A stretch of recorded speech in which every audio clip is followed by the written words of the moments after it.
intention is to look at the effects of urban on regional and local air quality.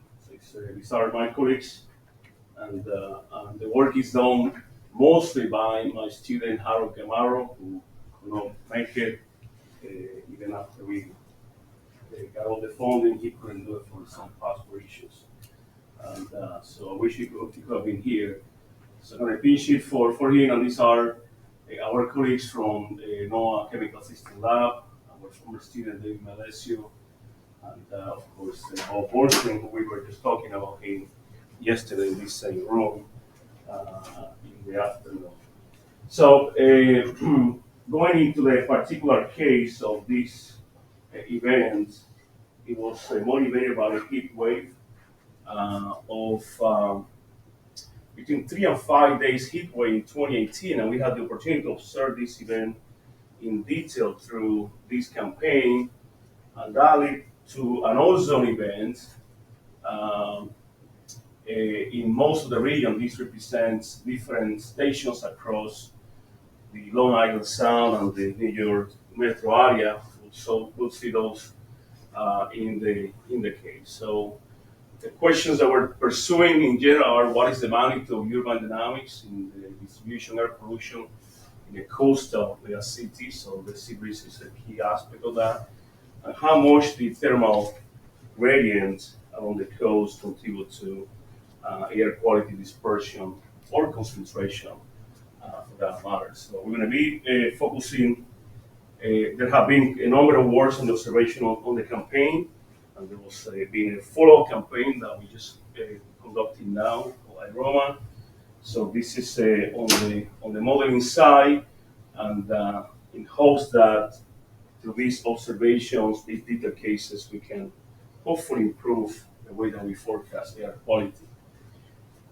So we've been using the WARF model, Urbanize, and by Alberto and others, and Ben. We joined with them. We have done a number of improvements into that for variable drag coefficient, cooling tower.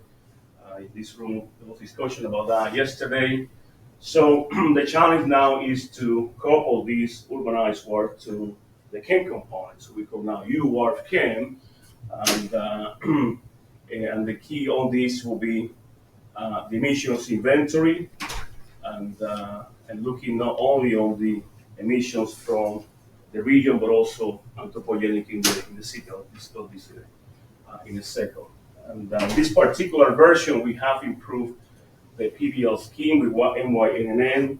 Again, we had discussions on that yesterday, and to motivate more mixing in the mixed layer through improved turbulence. So most of you may be familiar with the BEP scheme, and again, the BEP takes into account the mechanical effects of the city and the energy exchanges, and this has been modified significantly by my former students to account for latent sensible heat fluxes, anthropogenic. So the question here now is what not only the MET aspect does to air quality, but also the emissions inventory in this case. So our colleague Brian McDonald, he postulated a few years ago, about the time of the campaign, that the volatile chemical products from buildings are becoming a major factor and in a precursor for ozone.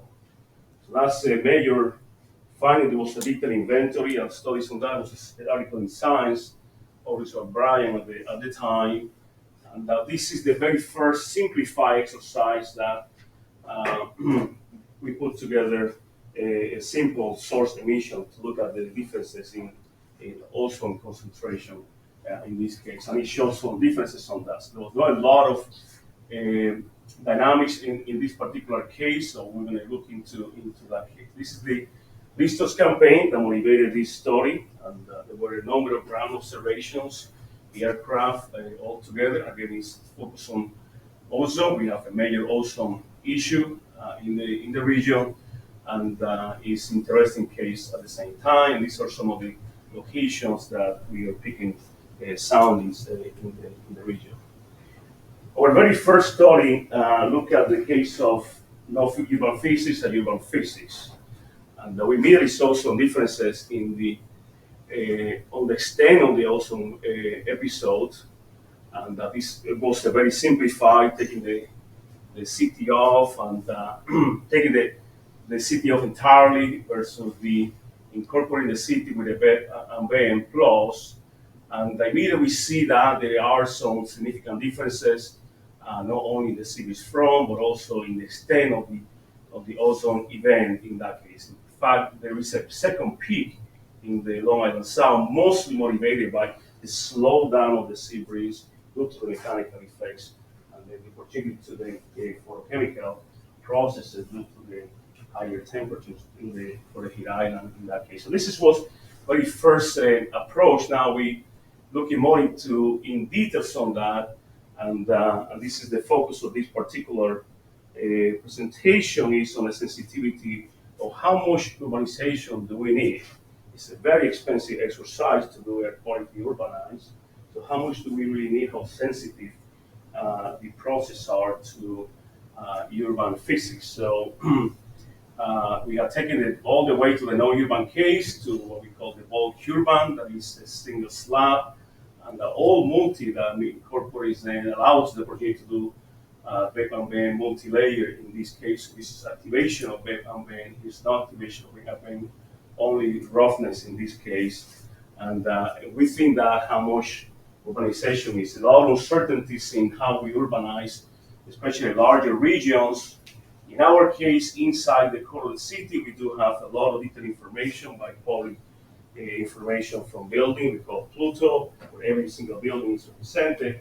The rest is approximation using water for the rest of the larger domains. So that brings a lot of questions on that, how much urbanization there should be. So the focus will be on that sensitivity, and we're blessed to have tremendous amount of resources for observation in addition to the campaign per se, but we have other number of resources, including our New York State Mesonet that has 17 profilers, 6 of them in the city. Right, let's go quickly to the results, and just in immediate normalization in terms of temperature. We're going to do temperature, wind speed, and NO2, and of course ozone. And clearly very cold in the case of normalization, that's expected. And then the total bulk runs in the high temperatures in that case, and then the rest is somewhere in between.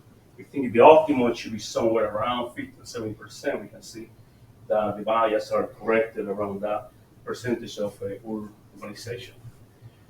Very similar for the wind case, and we can see a high wind, of course, lower roughness in no city.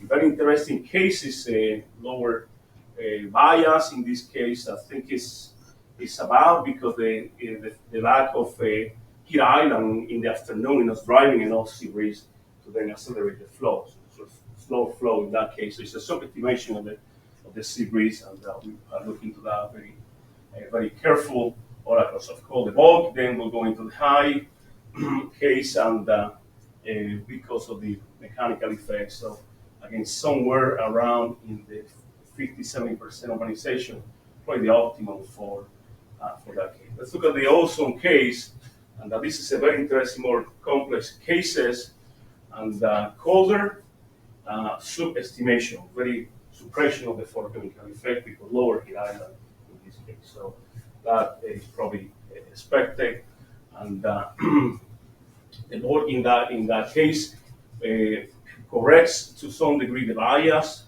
and likely because a better heat island effect in this case, and it tends to be in the multi-layer in the afternoon cases. We can see that it's a little bit overestimation potentially because we're bringing additional heat fluxes, anthropogenic heat fluxes in the case of it's not only surface temperature but also the conditions in the air are higher. So look at in terms of the vertical structure for NO2, which is the precursor in the early early morning case, and we can see that 7 and 8 a.m.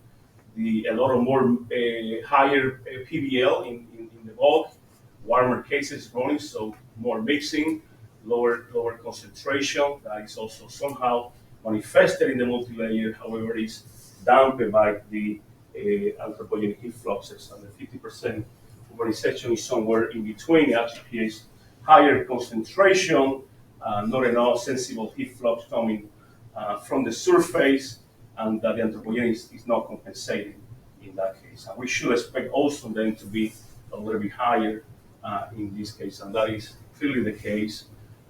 To a high initial concentration for NO2, and that leads to a higher concentration, a higher ozone concentration, a little bit less mixing. This is due to high temperatures. This is due to high temperatures, higher temperatures than the 50%, but also the anthropogenic effects. It's more building in that particular case. So very interesting how sensitive it is. The cases of purchase, right? At the moment. So a few conclusions here. Urbanization physics does improve air quality forecast in coastal urban regions for all the complex processes of the mechanical effects, the proper heat island mixing, and the effects of the anthropogenic heat emissions in controlling the PBL scheme. Of course, this presents more opportunities to use all column PBL dynamics observations from either aircraft or satellite to analyze this process entirely better. And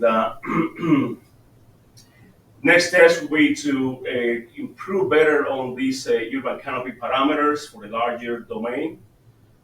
Now expand to the aroma campaign outside from the listos. We just about to finish that campaign now. And more important is to actually bring in a dynamic way the building's emission, perhaps coping them to an indoor air quality to exhalation. So now we'll have a building air quality modeling, and hopefully by next conference we can share those results with the community. And can we really represent this in different cities all across? Okay, so I stop now. So this is our first operational air quality model for the aroma campaign that we just tested this particular summer with all this improvement that we learned from listos up to now. And the campaign just finished in New York City. I think it's about to finish in LA next week. And it's a follow-up of the listos campaign. So thank you very much. It's time for a question or comment. Yes, we have time for a question. Thank you very much for your talk. Okay, we have a question.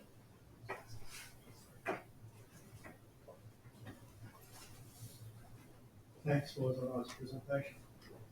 In your opinion, what were the major obstacles for you to drive this model?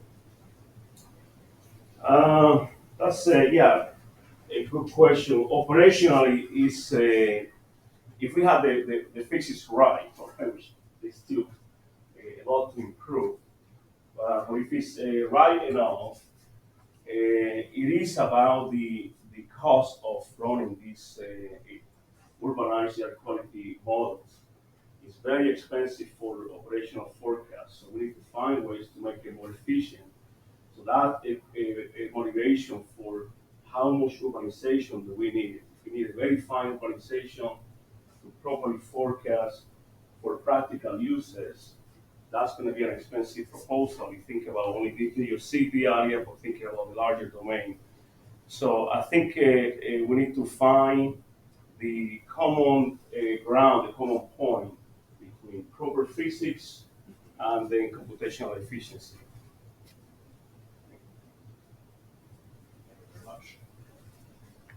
Yeah,